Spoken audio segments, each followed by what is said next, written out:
On the first day of school in most Western countries, children are told the rules. Don't run in the hallways. Raise your hand before speaking. Keep your hands to yourself. Respect your teacher. The rules are printed, posted on classroom walls, written into student handbooks, sometimes sent home for parents to sign. The implicit message is clear. Here's what we expect. Here's what happens when you don't comply. Here's the system that will manage your behavior for the next several years. And then, for the next 12 years, those rules are enforced, repeated when forgotten, punished when broken, occasionally rewarded when followed with unusual consistency. It's a system built entirely on compliance, and compliance by its nature requires an external authority to function. Remove the teacher from the room, and the behavior changes. Remove the consequence, and the behavior changes. The child who is well behaved in school because of the rule and the consequence isn't developing anything internal. They're responding to external pressure. The moment the pressure lifts, the behavior reveals what was actually there underneath. Walk into a Japanese elementary school and you notice something almost immediately. There are no posted rules, no behavior charts, no warning systems with colored cards or clips that move up and down a scale, no laminated consequences visible on the wall. And yet, the hallways are calm. The classrooms are orderly. The children move through their day with a quality of purposeful, quiet engagement that regularly leaves Western visitors slightly stunned. Not because the children are subdued or unhappy. Japanese children laugh and play and are as raucous at recess as children anywhere. But during the structured parts of the day, something is clearly different. What's producing that behavior isn't a rule. It's something older and considerably more effective. It's called osoji.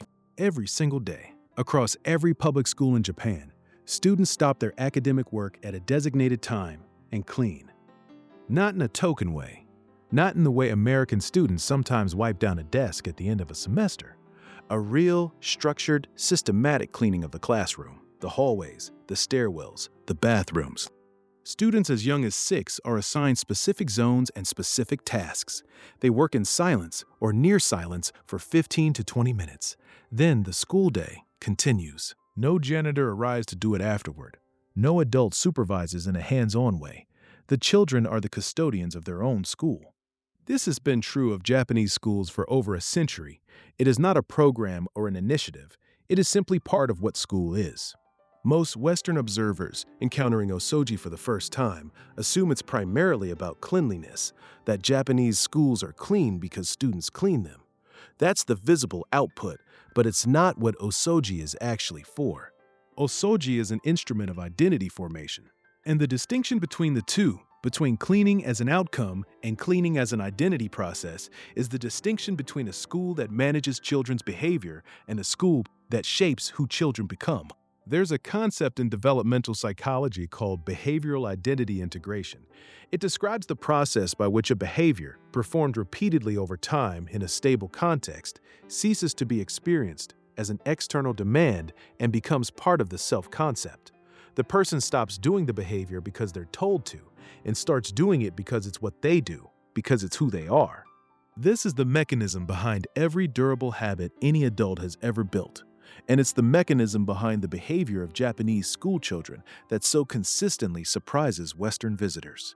By the age of 8, a Japanese child has participated in osoji hundreds of times. They haven't been persuaded that cleaning is virtuous. They haven't been bribed or threatened. They've simply cleaned in the same way, in the same context, at the same time, for years. And through that repetition, undramatic, unremarkable, consistent, cleaning their school has become part of what it means to them to be a student there, part of how they understand themselves in that space. That internalization makes the behavior self-sustaining.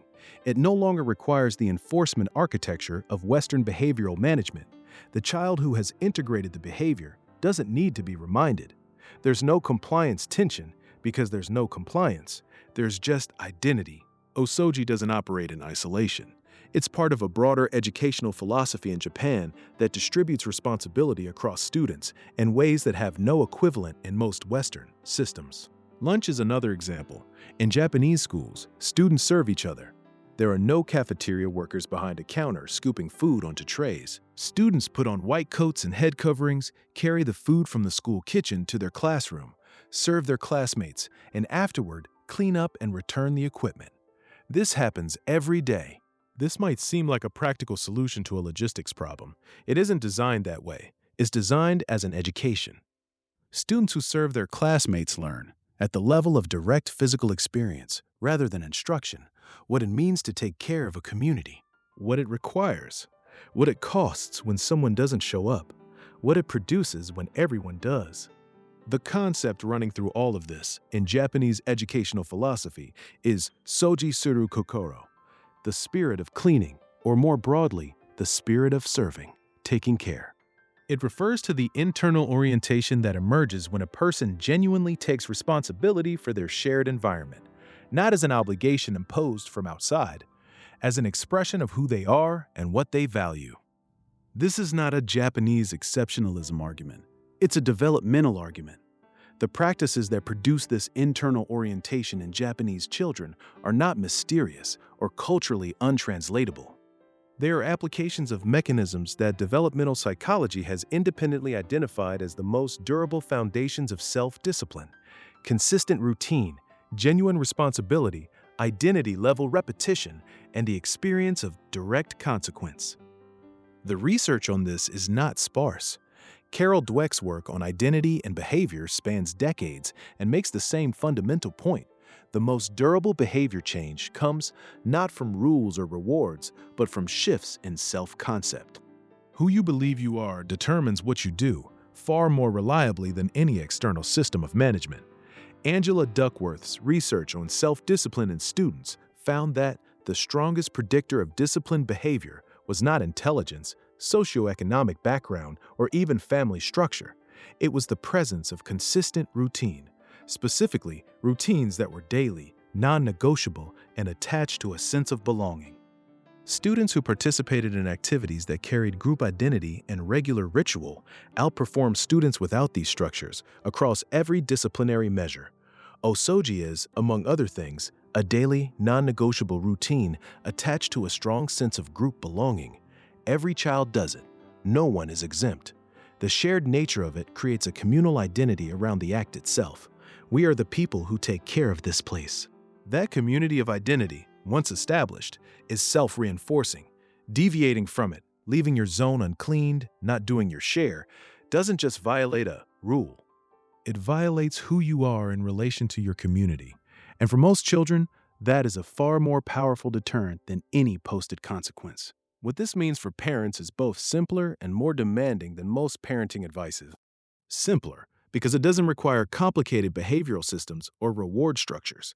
More demanding, because it requires consistency, a commitment to small daily rituals that is maintained without drama, without negotiation, and without the incentive of a visible payoff in the short term. The practical translation is this: choose one or two small daily responsibilities for your child, connected to shared spaces, and make them non-negotiable. Not clean your room when it gets messy, not help when I ask. Something daily, something that belongs to them in the same way a school zone belongs to a addicted Japanese student. Setting the dinner table, unloading a specific part of the dishwasher, making their bed, not perfectly, but in the same way every morning. Sweeping the kitchen floor after the meal, something they do every day, whether they want to or not, without praise for doing it or consequence for perfecting it. Don't explain why it matters. Don't thank them elaborately. Don't turn it into a lesson. Just do it together, then do it alongside them. Then let them do it alone, every day, without variation. In 3 to 4 weeks, you will notice the behavior stop requiring your prompting. In 2 to 3 months, you will notice the behavior begin to feel, to the child, like something they do, not something they're made to do. That is the shift from compliance to identity. It is quiet, undramatic, and it produces behavioral outcomes that no reward chart in the world can replicate. Japanese schools understood this long before behavioral science had the language to describe it. They built it into the architecture of every school day, for every child, regardless of background or temperament. The mechanism works. The question is only whether you apply it.